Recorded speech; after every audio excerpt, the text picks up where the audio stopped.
하여튼 어떤 노래를 시키셨는데 그것도 역시 또 한 줄 부르라고 그래서 그때는 뭐 반장이니까 점수 잘 주려니 했는데 얼마 받았는지 모르죠, 연합버사니까. 예. 그 두 사건을 통해서 난 노래 못하는구나. 그리고서는 주눅이 들어서 그랬는지 어쨌는지 몰라도 고2까지 음악이 성적에 들어가는 경우에는 네. 1등 한 번도 못했습니다. 그러나 음악이 안 들어가는 경우에는 1등을 해본 적도 있습니다. 그렇군요.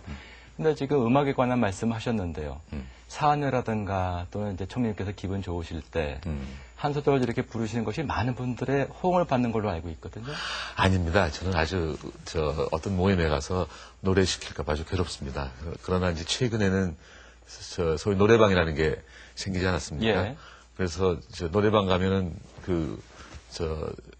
곡도 나오고 또 가사도 다 있고 해서 뭐 한두 개 거의 외우다시피 해서 하고 있는데 사람들은 그건 모르고서 저 친구 노래 좀 하나보다 알고 오해하는 사람도 있습니다.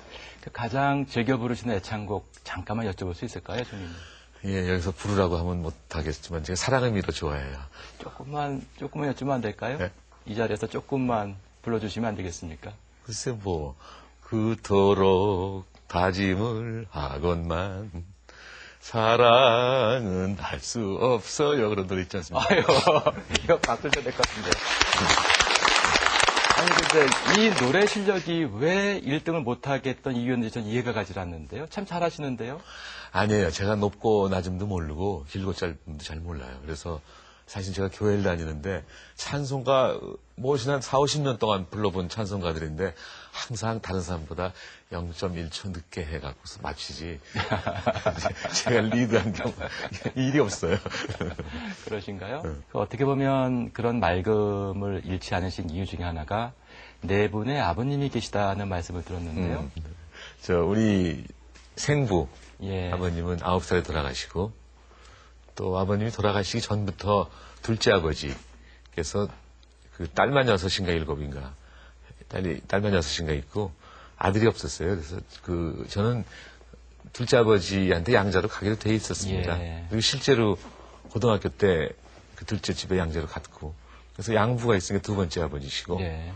그다음에 이제 중학교 1학년 때 소개받았다 그러니까 저를 도와주신 스코필드 박사님이 예. 세 번째 아버지시고 그다음에 네 번째 아버님이 조순 박사이십니다. 그러신가요?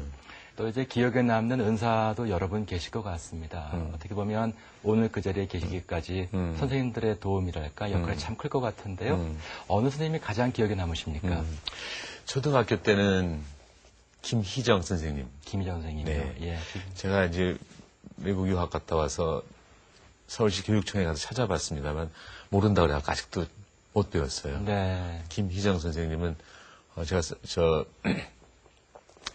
그 시골에서 태어나서 좀 살다가 서울로 올라왔는데 촌놈인 저를 갖다가 정말로 극진히 돌봐주시고 네. 대학 시절에는 저를 오늘날 저처럼 만들어 주신 선생님이 계셨는데 그게 바로 조순 선생님이십니다. 산실령 선생님. 예. 예. 포청천, 산실령, 별명이 아주 많으신 선생님이시죠.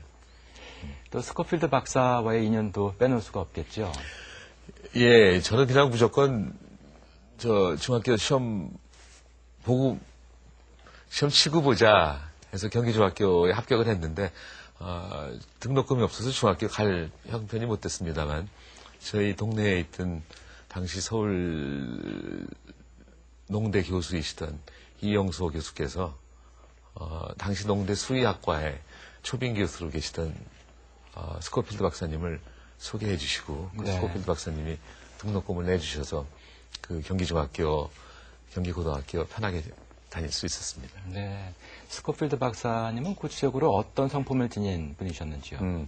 우선 성품보다는 그분이 어떤 분이시냐면 1916년에 지금 연세대학교 의대 전신인 세브란스 의전이죠. 네. 거기 오셔서 교수를 하시다가 네. 1919년에 3.1운동에 즈음해서 그 독립지사들한테 외국 사정도 알려주고 또 3.1운동의 실상을 일일이 사진을 다 찍고 또 글도 써서 외국 언론에 알려주신 분이죠. 역시 그 교육에서 아주 뭐 많은 역할을 하셨어요.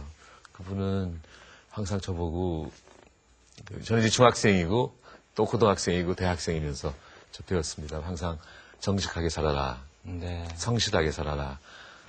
동시에 정의롭게 살아라. 이렇게 네. 말씀을 해주셨고 그분의 특징은 한편으로 뭐냐면은 강한 사람한테는 호랑이 같으시고 또 연약한 사람한테는 비둘기 같으신 네. 분이었습니다. 정말로 우리가 본받아야 할 그 인본주의자라 그럴까, 휴머니스트라 그럴까 그런 분이셨다고 생각합니다. 그 옛날 선생님들을 쭉 말씀하시는 총리님의 얼굴에 많은 그 뭐랄까요, 그 추억과 여러 가지가 담겨 있는 듯한 그런 그 표정이신데. 아, 그렇습니까? 예. 수많은 역경이 있었을 것 같고요. 또 그 역경을 극복하기 위해서 남다른 노력을 하셨을 것 같은데, 하지만 하다 보니 그렇게 됐다 이렇게 말씀하신 것 같아서 그 무수한 역경은 무엇이었고 또 어떻게 극복하셨는지가 궁금했기 때문이었거든요. 글쎄 뭐 지금 여러 번 벌써 이미 여러 번 말씀드렸지만 정말 가난이라고 하는 게 아주 어려운 겁니다. 예. 정말 어려워요. 제가 서울 올라온 다음에 아버지가 돌아가셔서 초등학교 3학년부터 중학교 3학년까지 점심 먹어본 적이 없어요. 한 끼도요. 한 끼도 없습니다. 그러니까 예. 아니면 명절날은 먹었고 그거 빼놓고는 없으니까는 학교 가서 11시 50분쯤 되면 빨리 다른 학생들은 점심을 싸우니까 빨리 남들 눈치 못 채게 뒷동산 가서 놀고 왔죠. 그런데 이게 날이 맑은 날은 괜찮은데 비 오는 날은 참 괴로워요. 가 있을 데가 없으니까 네. 이제 그 현관에 가서 서성대면은 선생님들이 너 여기 왜 있냐? 점심시간인데 그러면 답도 못하고 그렇게 6년을 지냈습니다. 가난이 아주 어려운 거예요.